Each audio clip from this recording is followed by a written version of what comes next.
Halo, selamat malam pemirsa. Apa kabar Anda malam hari ini? Saya Tisa Noveni kembali menjumpai Anda dalam Dua Sisi selama 1 jam ke depan. Pemirsa, kondisi internal di tubuh Parpol PDIP kian memanas pasca Ganjar Pranowo yang merupakan Gubernur Provinsi Jawa Tengah tidak diundang dalam perhelatan ataupun acara yang diselenggarakan di Jawa Tengah atau tepatnya di Semarang pada tanggal kalau tidak salah 22 Mei 2021 lalu. Di mana dalam acara yang bertepatan dengan hari ulang tahun PDIP itu semua diundang. Anggota DPR RI dari Dapil Jawa Tengah diundang. Kemudian kepala-kepala daerah di daerah Jawa Tengah sendiri juga diundang. Termasuk juga anggota DPR RI di Jawa Tengah diundang. Kecuali Gubernur Provinsi Jawa Tengah Ganjar Pranowo. Nah, ada apa sebetulnya pemirsa? Terlepas dari itu juga kita ketahui bahwa ada sindiran yang disampaikan oleh Puan Maharani kepada Ganjar Pranowo. Kenapa ini bisa terjadi? Apa sebetulnya terjadi permasalahan ini? Malam hari ini Dua Sisi akan mengusung tajuk yaitu Seterupuan Ganjar. Siapa pilihan Mega? Tapi sebelum itu saya akan memperkenalkan terlebih dahulu 4 orang narasumber yang sudah bergabung bersama kita malam hari ini.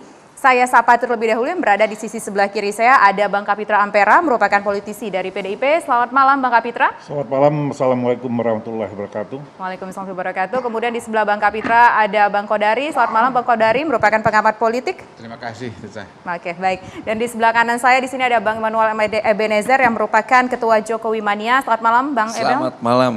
Dan kemudian di sebelah Bang Emmanuel ada Mas Adi Prayitno, merupakan pengamat politik juga. Selamat malam Mas Adi. Selamat malam Tisa, apa kabar? Terima kasih, alhamdulillah baik. Terima kasih Bapak sudah hadir dalam kesempatan kali ini. Tapi sebelum kita berdiskusi lebih lanjut lagi pemirsa siapa kira-kira yang akan dipilih oleh Megawati Soekarno Putri, kita simak informasi berikut ini.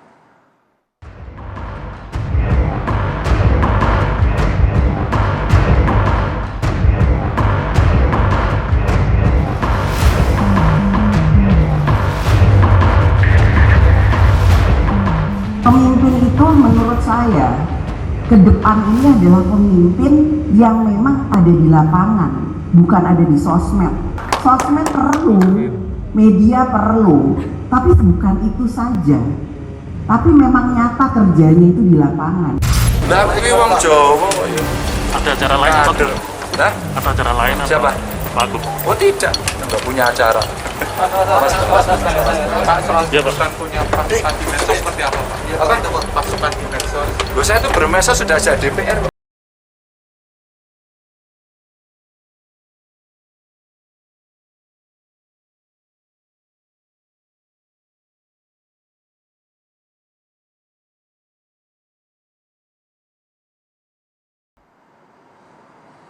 Ya, mengenai seteru antara Ganjar dan Puan ini pemirsa siapa yang akan dipilih oleh PDIP atau khususnya dipilih oleh Ibu Megawati Soekarno Putri, kita langsung akan tanyakan kepada perwakilan dari PDIP terlebih dahulu di sini yaitu Bang Kapitra. Bang Kapitra, sebetulnya apa sih yang terjadi antara Puan dan Ganjar selama beberapa waktu belakangan ini sebelum akhirnya publik mengetahui hal tersebut secara gamblang?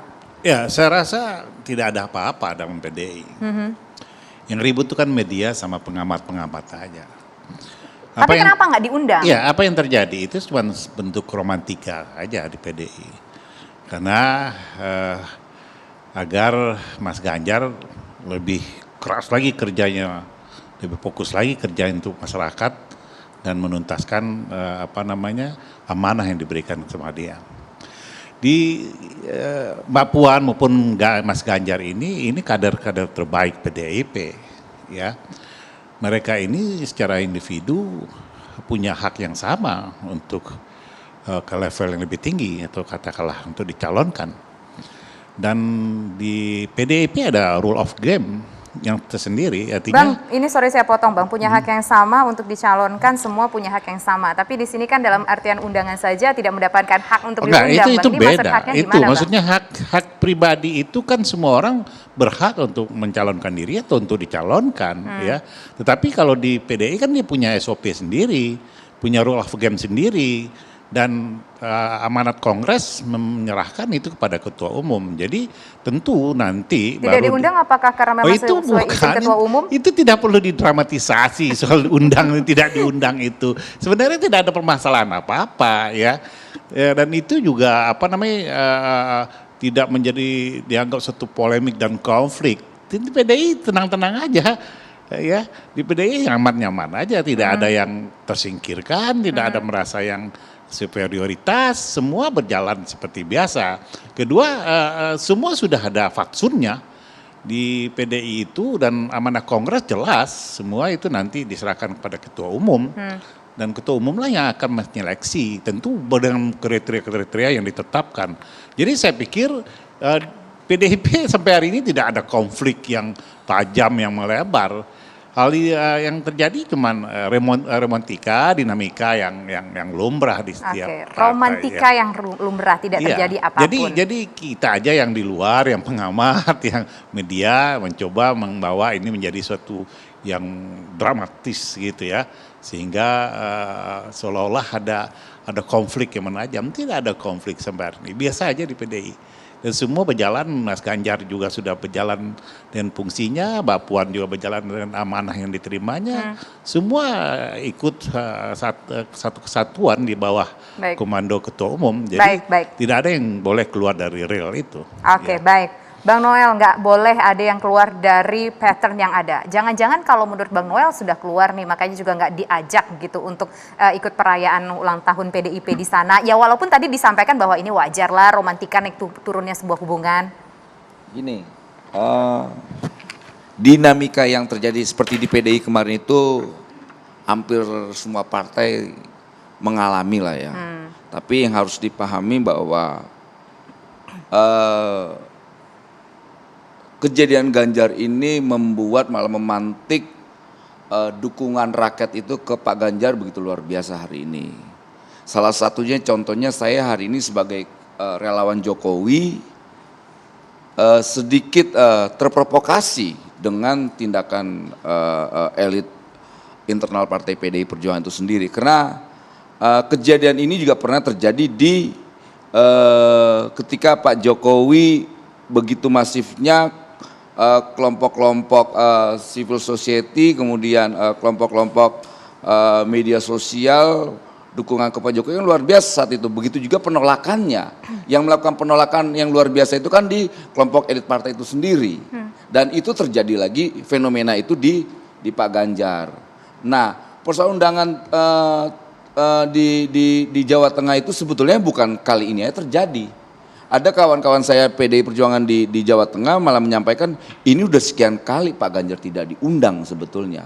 Pak Ganjar sebenarnya sosok pemimpin yang sabar lah katanya. Tapi kan kita lihat memang di partai itu ketika ada kader atau ada sosok yang elektabilitasnya mengalahkan para pewaris takhta kerajaan di partai, itu akan mengganggu sekali. Nah, saya melihat Pak Ganjar ini sosok yang sangat-sangat Sebentar, Bang. Kita gantian dulu, Bang. Kita dengar dulu Bang Noel. Mengganggu poinnya. Sangat mengganggu di internal dinasti-dinasti para pemilik kekuasaan di partai itu sendiri. Biar gimana pun saya lihat Pak Ganjar ini kan sosok yang kita lihat aktif di media sosial dan diterima oleh kalangan milenial. Pertama itu, kedua kita lihat kinerja Pak Ganjar di Jawa Tengah kan begitu mengena lah di masyarakat, dan itu menjadi parameter kita sebagai pendukung presiden melihat Pak Ganjar ini sosok yang layak untuk meneruskan kepemimpinan 2024 nanti pasca Presiden Jokowi. Makanya kita berani mendeklarkan diri, yuk kita dukung Pak Ganjar 2024 nanti. Karena saya yakin sekali sosok beliau ini yang mampu menerjemahkan nawacita itu sendiri. Selain dia sosok yang Soekarnois, yang paham Marhains, ditambah lagi dia punya karakter yang sedikit menurut kita sama dengan Pak Jokowi. Baik, kita dapat poinnya. Ada beberapa poin: mengganggu, aktif di media sosial, kemudian juga ini aktif di milenial. Nanti kita akan dengar suara pengamat politik nanti ya, usai jeda berikut. Pemirsa, kami kembali sesaat lagi. Kalau wilayah aku pengen jadi calon presiden, itu wewenangnya Ibu Ketum. Betul? Karena itu wewenang Ibu Ketum, tentu saya support sama Ibu Ketum. Kalau aku pengen ke sana, aku minta aja. Kasihlah kita kode sama Pak Gubernur ini. Di kode sebelumnya, kasih isyarat. Orang Jawa, kasih isyarat. Seret, kita kasih isyarat. Lu kok udah mudeng?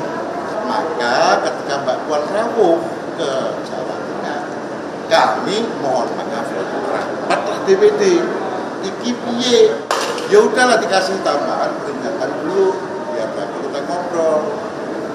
Jangan diundang dulu. Gitu. Just simple as that. Kau aja yang kemudian muter-muter. Ini masalah internal. Ya, itu pemirsa adalah tanggapan dari Ketua DPD PDIP Jawa Tengah mengenai sebetulnya apa yang terjadi. Kenapa Ganjar Pranowo tidak diundang selaku Gubernur Jawa Tengah dari Partai PDIP tapi tidak diundang dalam perhelatan PDIP sendiri, di tanahnya sendiri, di kotanya sendiri. Jawabannya adalah sudah diperingati dari awal tapi nggak ngudeng, atau sudah diperingati dari awal tapi kok dicuekin aja. Nah, kita keingin Bang Kodari menjawab sekaligus pertanyaan saya menggantung tadi. Apa sebetulnya yang kemudian yang Bang Kodari mungkin pernah dengar yang diperingati dari awal itu apa maksudnya? Pertama, ini kan PDI Perjuangan ya, bukan Golkar, bukan Nasdem. Sesuatu yang di Partai Golkar, misalnya di Partai Nasdem atau misalnya di PKS itu wajar atau diterima, tetapi kalau di PDI Perjuangan itu menjadi tidak diterima.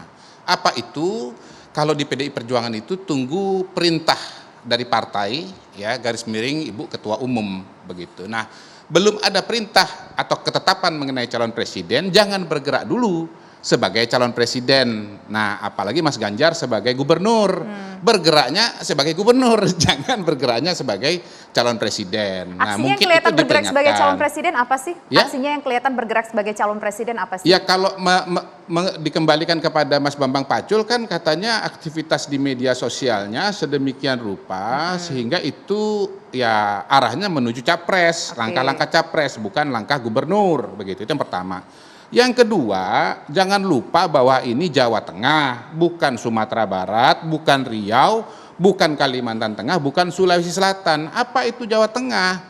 Jawa Tengah itu pertama orang Jawa. Orang Jawa itu antara yang dikatakan dengan yang diperbuat, itu lebih nyaring yang diperbuat, begitu. Nah, jadi kalau sudah tahu istilahnya ini Jawa Tengah, maka kemudian nggak usah dikasih tahu, harus paham sendiri begitu.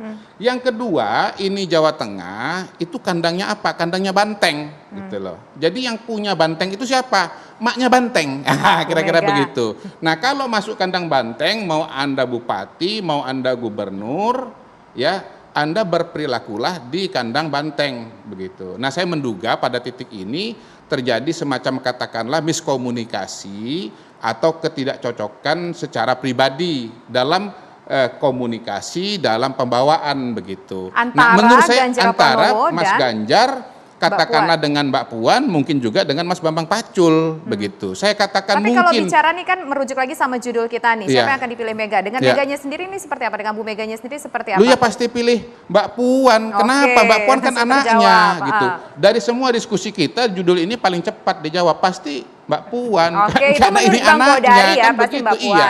Jadi kalau ibarat balik lagi, ini PDI Perjuangan bukan Partai Golkar begitu, bukan Partai Nasdem. Sehingga apa? Kita harus tahu bahwa di PDI Perjuangan itu memang ya pasti klan Bung Karno itu memiliki prioritas untuk dibukakan pintu ya dalam proses-proses politik yang terjadi begitu. Nah, balik lagi nih soal Jawa Tengah. Di Jawa Tengah itu kalau hemat saya yang kuat adalah partai bukan orang.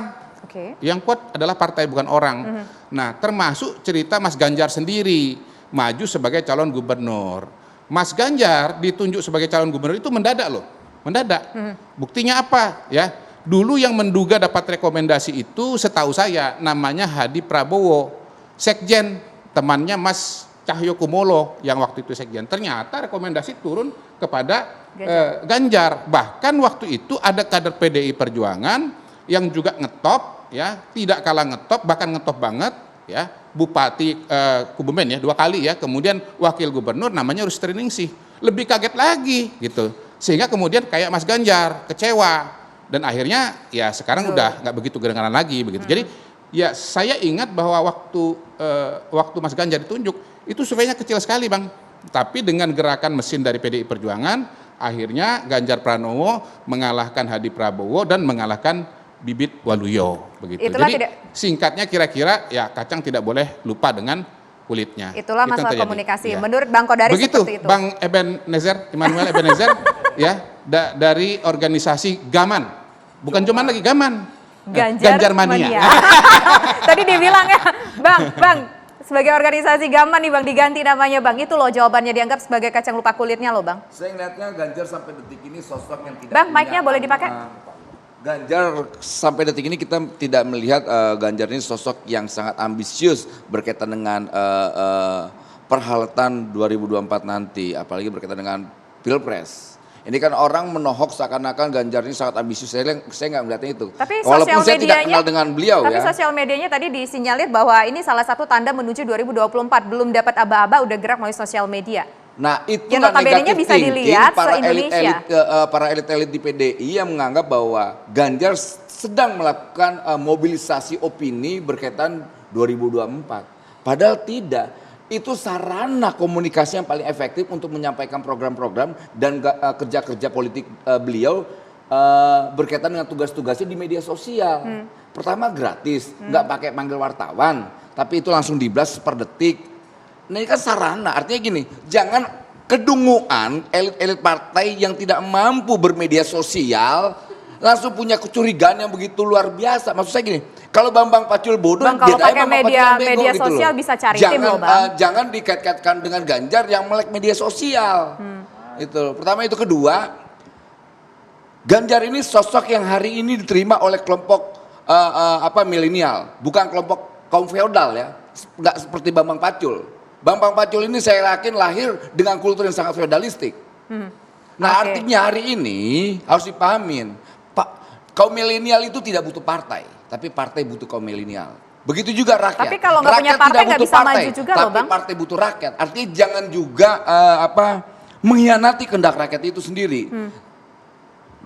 Mega saya sangat yakin sosok pemimpin yang paham sekali yang namanya kehendak rakyat. Oke, baik. Contoh yang paling sederhana ketika penolakan elit-elit PDI terhadap Jokowi saat itu, Mega mengambil keputusan yang luar biasa.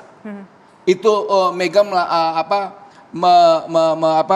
coba membuka ruang, menurut saya menjadi catatan sejarah buat bangsa ini, di mana ketua partai merekomendasikan memberi amanat yang bukan elit partai itu sendiri, itu Pak Jokowi. Dan ada kemungkinannya nggak dapat dengan Gajan? Saya sangat punya keyakinan itu. Oke, beda ya Bang Kodari, Bang Ganjar. Kita tahan dulu Bang, nanti dulu Bang. Kita kasih. Memang beda, karena apa? Karena Pak Jokowi itu tidak pernah berkonflik secara pribadi. Oke, seperti baik. yang terjadi Oke, pada Mas Ganjar. kita tahan di situ dulu, Dan saya Bang. ingin mengatakan bahwa itulah bedanya Mas Ganjar dengan Pak Jokowi. Pak Jokowi nggak pernah berkonflik dengan Mbak Puan, dengan Mas Bambang Pacul. Bahkan saya katakan di sini bahwa hubungan Pak Jokowi dengan Mas Bambang Pacul itu bagus sekali. Nah, sama-sama dihantarkan ya oleh Mas Bambang sebagai tim kampanye, tim sukses. Tetapi kok hasilnya berbeda begitu. Jadi pasti ada sesuatu yang salah di sana. Oke, baik. Kita tahan dulu sebelum ke Bang Kapitra dan juga kita ingin mendengar suara Bang Adi Prayitno nih. Nanti usai jeda berikutnya pemirsa, kami kembali sesaat lagi. Oke, sekarang saya ingin ke Mas Adi memotret soal apa yang terjadi di internal PDIP, Bang Adi. Mas Adi maksudnya nih.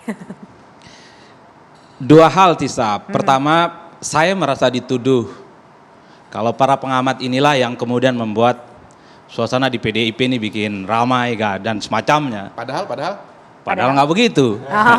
Yang bikin ramai itu dari itu ya. Yang bikin ramai itu karena tidak ada angin, tidak ada hujan, tiba-tiba Puan Maharani mengkritik seorang pemimpin yang asik melantai, berdansa di medsos, mestinya harus turun ke bawah. Dipertegas dengan Bambang Pacul bahwa Ganjar Pranowo punya birahi untuk maju menjadi calon presiden di 2024. Kan itu yang membuat ramai. Tiba-tiba Bang Kapitra nyebut ini kerjaan pengamat aja yang bikin ramai. Langsung diklarifikasi. Ini fitnah terbesar dalam sejarah. Itu pertama belum selesai, itu pertama. Yang kedua, kalau kita baca literatur tentang partai politik, kenapa itu saja ada? Pertama, partai itu ada karena ingin merekrut orang untuk menjadi gubernur, bupati, wali kota, dan presiden. Nah, saya baru nemu nih sekarang, ada partai politik yang mengharamkan kadernya bermimpi ingin jadi presiden. Kalau kader partai itu dilarang jadi presiden, suruh ikut majlis taklim saja. Jelas tujuannya masuk surga dan berbuat baik. Berpartai itu sejak dia mendaftar, ikut pelatihan dan ambil kartu anggota, mimpi terindahnya adalah ingin jadi presiden. Ganjar Pranowo adalah sebagai anggota dewan, kemudian juga 2 periode menjadi gubernur, dan saat ini kemudian jadi media darling dan seterusnya. Apa yang salah kalau bermimpi juga ingin jadi presiden? Nah, saya belum menemukan substansi yang fatal sebenarnya. Apa yang kemudian dikritikkan kepada Ganjar Pranowo, apakah betul hanya karena medsos kemudian berdosa bermimpi jadi presiden? Kalaupun toh mau diungkap sekalian, jangan-jangan Ganjar memang sudah bikin tim sukses, bikin relawan, tim media, meng-hire lembaga konsultan. Mungkin ini yang perlu disemprit. Karena ketua umum belum memberikan apapun soal instruksi pencapresan. Jadi Bang Pacul, saya kira jangan hanya buka tutup off the record-nya. Sekalian aja Ganjar Pranowo itu ditelanjangi, sekaligus dipermalukan di depan umum, biar terang benderang apa yang dianggap haram. Makanya kemudian di berbagai media saya mengatakan ada 3 dosa besar yang dimiliki oleh Ganjar Pranowo. Kenapa memang harus diserang oleh temannya sendiri? Pertama, salah bagi dia ketika bermimpi menjadi presiden terlampau dini, sebelum ada fatsun politik dari ketua umum. Salah betul itu. Itu yang saya sebut baru pertama dalam partai politik ada. Yang kedua, karena elektabilitas Ganjar Pranowo versi survei, sekali lagi itu mengalahkan nama elit-elit penting di PDIP yang ditengarai punya karpet merah, golden ticket, bahkan dapat rekomendasi untuk capres, tapi elektabilitasnya tidak semenjulang Ganjar. Yang ketiga, ini kesalahan terfatar Ganjar, karena dia adalah orang biasa-biasa saja, bukan terah politik darah biru Soekarno, bukan anak kandung dan anak biologisnya Soekarno. 3 hal inilah yang kemudian membuat kenapa Ganjar itu disliding. Kenapa kemudian Ganjar didiskreditkan oleh teman-temannya? 3 variabel ini yang paling mungkin bisa menjelaskan Tisa, kenapa Ganjar Pranowo itu dianggap haram mimpinya terlampau dini untuk menjadi presiden di Republik ini. Kalau begitu ceritanya, tahan dulu Bapak-Bapak, ini menjadi tugas. Ini menjadi tugas bagi kita semua. Tunggu dulu. Saya punya sesuatu dulu untuk pemirsa dan juga untuk Bapak-Bapak. Tahan dulu. Tugas bagi kita, ini menjadi tugas tambahan bagi saya seorang peneliti dan dosen, bahwa salah satu tugas dari partai politik jangan lagi bermimpi jadi pemimpin. Jadi bermimpilah masuk surga. Itu kan opini ya. Itu opini. Saya mau jelaskan dulu. Kita tahan dulu nih. Tadi kan ada ngomongin survei nih. Kita buka nih surveinya nih dari sejumlah lembaga survei di tanah air. Pemirsa, kita lihat. Kita lihat hasil survei yang diselenggarakan oleh LSI pada Februari 2021. Kita bandingkan nih ya, hasil survei antara Ganjar dan juga dengan Puan Maharani. Puan Maharani mendapatkan hasil survei 0,1%, sementara Ganjar Pranowo 10,6%. Kita lihat hasil survei berikutnya. Ini adalah survei hasil dari indikator politik yang diselenggarakan pada Mei 2021. Kita lihat angkanya seperti apa. Untuk Puan Maharani elektabilitasnya ini 2,9, Ganjar Pranowo 15,7%. Selanjutnya kita lihat hasil survei dari lembaga survei Kedai Kopi. Ini diselenggarakan pada April 2021, Puan Maharani sebesar 0,2% dan Ganjar Pranowo 16%. Kita lihat kita masih ada 2 survei lagi pemirsa, kami mencatat ada 5 survei. Yang keempat adalah Saiful Mujani Research, hasil survei yang diselenggarakan pada April 2021. Hasil surveinya untuk Puan Maharani 1,7%, Ganjar Pranowo 12%. Kemudian kita lihat pemirsa terakhir hasil survei yang diselenggarakan oleh Carta Politika Indonesia pada bulan Maret 2021. Puan Maharani 1,2%, sementara Ganjar Pranowo 16%. Itu hasil survei, tadi Mas Adi menyebutkan, kita sampaikan hasilnya kepada pemirsa. Mas Kapitra, silakan. Saya lihat begini, ini upaya membenturkan 2 kader terbaik PDIP ini adalah upaya membusukkan PDIP. Karena PDIP adalah pemenang pemilu berturut-turut dan juga pengusung presiden. Yang membusukkan ini siapa maksudnya? Nah, yaitu saya ingin jelaskan. Artinya bagaimana banyak orang termasuk pengamat ini bagaimana agar mengoyahkan PDIP-nya, sasarannya PDIP-nya, bukan Ganjar, bukan Mbak Puan. Tetapi bagaimana PD ini dirontokkan dengan opini-opini yang seperti itu. Kita bisa lihat kedua-duanya ada kader terbaik. Dalam PDIP itu sudah punya fatsun sendiri. Jangan katakan akan dimonopoli oleh Terah Soekarno, itu bohong semua. Ternyata Pak Jokowi ya itu dari grassroots 2 kali dicalonkan menjadi presiden ya. Jadi kalau memang kita melihat bahwa yang mendominasi, yang punya hak itu hanya terah Soekarno, mungkin Pak Jokowi tidak akan pernah jadi presiden. Jadi kita ini melihat harus jernih juga. Jangan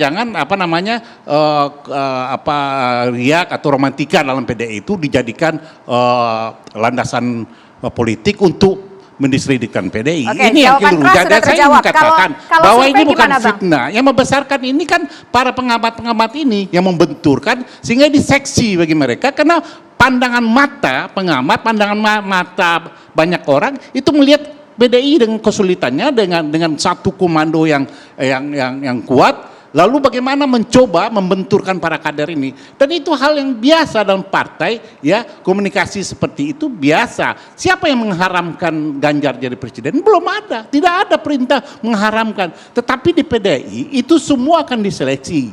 Ya, semua akan ditentukan mengharamkan, tapi sudah dikasih tahu dari awal nih ya statement dari Pak. Sekarang begini, sekarang ada tugas, ada amanah yang harus dituntaskan dulu, ya. Sebagai gubernur harus tuntaskan itu amanah itu. Nanti apa hasil kerja itu pasti akan dinilai.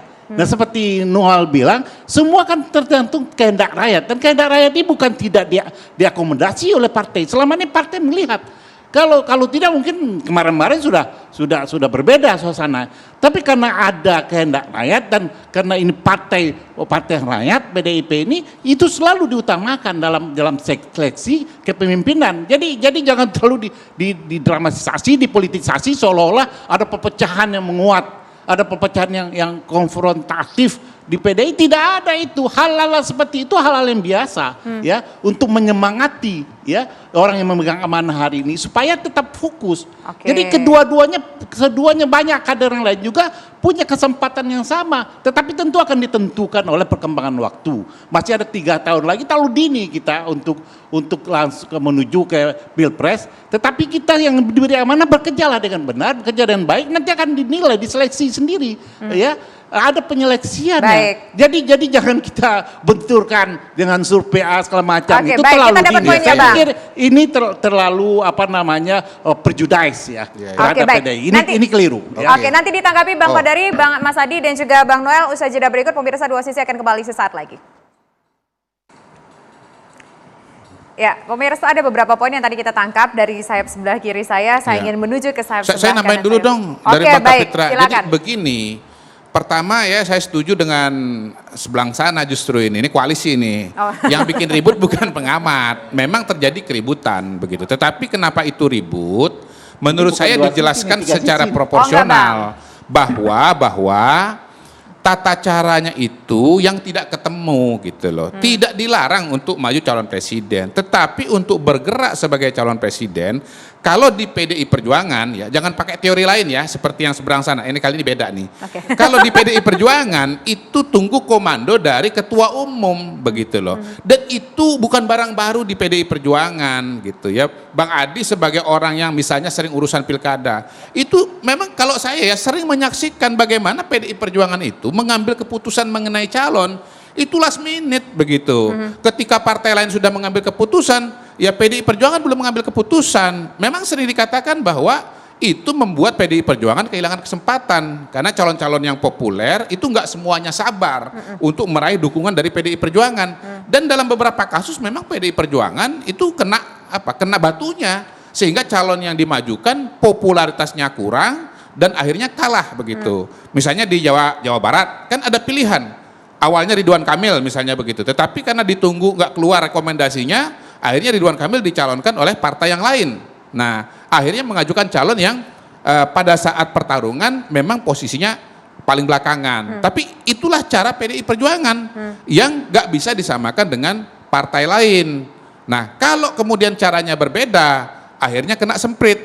Kalau tetap ngotot juga, itu yang disebut sebagai keminter itu. Dan ada resiko bahwa ya nanti akan sulit untuk mendapatkan rekomendasi dari PDI Perjuangan. Wah, ini sulit mendapatkan sebuah warning nih. Betul. Kalau udah kayak gini bakal sulit mendapatkan surat rekomendasi dari PDI Perjuangan sebagai gaman. Gimana nih, Bang Noel? Gini, kalau persoalan sulit harus dipahami bahwa tetap saya berargumentasi Vox Populi Vox Dei, suara rakyat adalah suara Tuhan. Hari ini kita melihat suara rakyat mayoritas, apalagi pendukung Jokowi, mengarah ke Pak Ganjar. Karena kemarin berapa kali pertemuan dengan kawan-kawan. Bukan pemilih Jokowi, tetapi pemilih di Jawa Tengah. Ya. Gini. Dan pada titik itu ini berbahaya karena Gini, sesungguhnya di Jawa Tengah itu yang kuat partai, jangan menjadi bukan parameternya individu. adalah Jawa Tengah. Karena persoalan kepemimpinan ini berkaitan dengan seluruh bangsa dan rakyat yang ada di Republik ini. Kalau ukurannya Jawa Tengah itu parameter kerja yang sudah dilakukan oleh Ganjar. Saya begini, gitu. ya, ketika bicara hasil survei dan calon presiden, sesungguhnya survei yang muncul ini itu kebanyakan dari suara pemilih di Jawa Tengah begitu. Dan memang Mas Ganjar diuntungkan karena beliau gubernur Jawa Tengah begitu. Bukan bicara secara keseluruhan di Indonesia. Ya. Itu dia problemnya. Oke, silakan. Tapi sekali lagi gini, saya tidak punya kekhawatiran ketika Mas Ganjar diganjal di partainya sendiri. Karena saya punya keyakinan cukup besar bahwa Bu Mega sosok pemimpin yang sangat kuat. Kuat dalam pengertian dia sangat kuat terhadap kebijakan-kebijakan yang berbasis pro rakyat. Persis apa yang disampaikan Pak Kodari tadi, PDI itu punya tradisi berbeda dengan partai-partai yang lain. Terkadang memang yang popular vote belum tentu bisa mendapatkan rekomendasi. Begitu. Tapi hari ini kan nggak mungkin juga, ini bukan soal popular vote juga. Tapi ini sudah kehendak rakyatnya nggak bisa dibendung. Hari ini saya nggak kenal dengan Pak Ganjar. Banyak kawan-kawan saya tanya di luar Jawa, saya tanya gimana kawan-kawan? Pak Ganjar Mas, Pak Ganjar Bang Noel. Ya udah kita bilang. Karena kita sosmednya juga dong berarti. Ya selain survei ya, tapi memang faktanya hari ini Pak Ganjar sosok yang menurut kami karakter yang hampir mendekati dengan Pak Jokowi. Oke. Gitu. Oke, Nih, silakan Mas Adi. begini, Bang Kapitra, sekali lagi berhentilah selalu mengkambing hitamkan dan syukdon kepada pengamat politik yang seakan-akan selalu memancing keributan dan bikin keruh. Ingin mengadu domba elit PDIP dan lain-lain. Jangankan pengamat politik, Bang. Apalagi kerja pengamat ini. Oh, enggak Kita begitu. kan debat soal pengamat nulis, ya malam ini ya. Kita Bang, debat nulis, soal. kita bikin jurnal, kita bikin survei ilmiah, juga belum ada. melihat fluktuasi soal kondisi ekonomi dan demokrasi dan seterusnya. Maksud saya adalah terlampau besar PDIP ini hanya dilawan oleh seorang pengamat. Orde Baru saja babak belur kok. Apalagi cuman pengamat. Nah, saya setuju dengan Bang Kodari bahwa semua hal ini harus proporsional. Satu, ketika ada penyebutan Tra Soekarno, itu bukan pejoratif. Suka nggak suka, PDIP itu besar dan tumbuh berkembang dengan tra politiknya Soekarno. Itu nggak bisa ditawar. Bahwa Jokowi lahir dari non-trah politik Soekarno, itu juga fakta. Karenanya ada dua eksperimen sebenarnya, rekomendasi partai PDIP selama pemilu ada di Indonesia, terutama pasca reformasi. 99 dan 2004 PDIP mengusung ketua umum mereka. Hasilnya bisa dicek seperti apa. 2014-2019 mencoba untuk mengusung non-trah Soekarno. Akhirnya adalah Jokowi. 2 periode, menang Pileg dan menang Pilpres. Hanya Bang Kodari sampai sekarang ingin berharap Jokowi 3 periode karena dianggap sukses. Saya sih enggak, Bang, agak beda soal itu. Nanti kita debatnya. Maksud saya adalah soal eksperimen sudah pernah dilakukan. PDIP pernah mengusung Tra Soekarno. PDIP juga pernah mengusung non Tra Soekarno. Karenanya saya menulis hari ini di media nasional, ke depan soal 2024 ini sebenarnya perjudian bagi PDIP, ingin mengembalikan kepada Tra Soekarno sebagai capres 2024. Tapi bekal elektabilitasnya tidak semenjulang Ganjar. Di situ PR-nya banyak. Puan kalau dari survei yang saya lakukan bulan Februari, dari segi popularitas hampir sama dengan Ganjar di angka 63%. PR Puan cuma satu, kakinya tidak nyentuh ke tanah. Ganjar nyentuh ke tanah, ramai di medsos dan cukup humble dengan berbagai kalangan. Puan tidak bisa melulu berdiri di Menara Gading sebagai terah ideologis dan biologisnya Soekarno. Tapi kan ini, yang disindir ini kan Pak Ganjar ini dianggap tidak turun ke lapangan, cuma asik bermain di medsos loh. Ya kalau dia sukses dan berhasil, itu kan klaimnya Ganjar. Maksud saya adalah bukan itu, Tisa. Bahwa sekalipun yang terjadi saat ini Ganjar itu ramai di medsos, tapi kan Juplik juga sudah bisa mengukur apa yang sudah dilakukan oleh Ganjar. 85% medsosnya memang isinya profiling Ganjar. Tapi dia kan datang ke orang, ngobrol soal kondisi ekonomi dan lain-lain. Yang ingin saya katakan, kalaupun toh PDIP ingin memaksakan Puan maju, Puan ya harus dinaikkan elektabilitasnya dong. Dengan sosial media juga? Salah satunya sosial media. Oke, yang baik. kedua, balik lagi yang kedua sebetulnya. tentu saja dengan kerja-kerja politik yang seperti dilakukan oleh Pak. Iya, Oke, nanti dijawab Bang Kodari, tapi kita harus iklan dulu di segmen berikutnya pemirsa. Dua Sisi akan kembali sesaat lagi. Kecil bagi PDIP mengincar posisi wapres. Ya, di segmen akhir ini pemirsa kami akan menjawab pertanyaan kita dari judul ini dengan kondisi yang ada saat ini Bang Kodari. Ya. Apa kemungkinan yang akan diambil oleh PDIP, khususnya Bu Megawati? Apakah mungkin Ganjar bisa masuk untuk maju Nyapres 2024 atau mungkin ada skenario lain yang bisa saja terjadi? Jadi Bu Mega pasti akan membuat tim untuk melakukan kajian mengenai calon presiden tahun 2024 yang akan datang. Semua kemungkinan akan dievaluasi, termasuk soal Ganjar, termasuk misalnya Pak Prabowo, termasuk Mbak Puan, bahkan termasuk Jokowi 3 periode. Wah. Begitu. Iya. Ini kan sebetulnya ketika terjadi perdebatan antara Mas Ganjar dengan Mbak Puan, ya supaya ini kemudian tidak berantem ya solusinya nomor 3 saja. Pak Jokowi langsung kembali ke 3 periode. Elektabilitas dapat, tapi juga unggah-ungguhnya dan sopan santunnya juga dapat. Gitu. Nggak bisa salah satu. Mas Ganjar popularitasnya punya, tapi dirasa komunikasinya kurang dapat. Begitu. Mbak Puan, ya beliau yang dominan karena anaknya Bu Mega, tetapi mungkin surveinya belum cukup karena perempuan barangkali misalnya begitu. Nah, kalau mau memastikan PDI Perjuangan menang lagi di 2024, pastikan Pak Jokowi calon presiden lagi dan berpasangan dengan Prabowo Subianto. Oke, oke, baik. Nah, Mas Hadi, apakah mungkin bisa jadi presidennya 3 periode Jokowi atau mungkin Ganjar mungkin bisa diambil oleh Bu Mega untuk jadi capres? Saya ingin menutup dengan sebuah kisah Nabi sebenarnya soal Ganjar Pranowo. Dulu Nabi Yusuf itu diasingkan bahkan dibuang oleh saudara-saudaranya hanya gara-gara bermimpi melihat bintang, bulan dan matahari. Tapi ada seorang musafir yang menyelamatkan Yusuf dan kemudian menjadi anak pungut seorang raja. Ganjar kalau salah diperlakukan, dia akan menjadi rising star. Entah partai mana yang akan memungut ini. Ini maksud saya adalah soal treatment. Karena bagaimanapun Bang, Ganjar ini adalah the one and only, salah satu gubernur yang dimiliki oleh PDIP. Sekalipun dia tidak terlampau direkomendasikan untuk menjadi capres, minimal resistensi dan perlakuannya memang harus mulai dikurangi, itu satu. Yang kedua, kalaupun toh terpaksa Puan yang harus diusung oleh PDIP untuk jadi capres di 2024, menurut saya terlampau sumir kalau harus mengincar posisi calon wakil presiden mendampingi Prabowo. Itu jelas mendowngrade, menurunkan kekuasaan politik PDIP yang menang 2 periode. Kalaupun toh mau majukan Puan capres, tempur.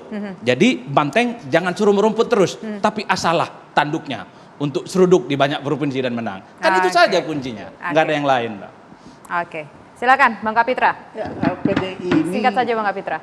Jangan gitu dong. Durasi kita Bang. Belum Durasi loh Bang. Dibatasi. Mengingatkan. Ya. PDI ini kita adil punya selalu, tata kelola sendiri yang mungkin berbeda dengan partai lain. Sampai hari ini PDIP belum memutuskan siapa yang menjadi calon presiden. Jadi semua orang dipersilakan aja bermimpi. Tetapi ingat, dia hidup di siang hari. Yang siang hari itu tempat dia berkarya. Untuk itu saya berharap tidak usahlah bentur-benturkan kader PDI ini. Kalau ingin mencari suatu pemikiran, cari pemikiran yang konstruktif, sehingga apa yang dilihat menjadi dinamika itu bukanlah sesuatu bencana. Ya, dalam partai itu selalu ada dinamika, ada romantika itu bukanlah memberikan diskriminasi, tapi menguatkan kehidupan partai itu sendiri.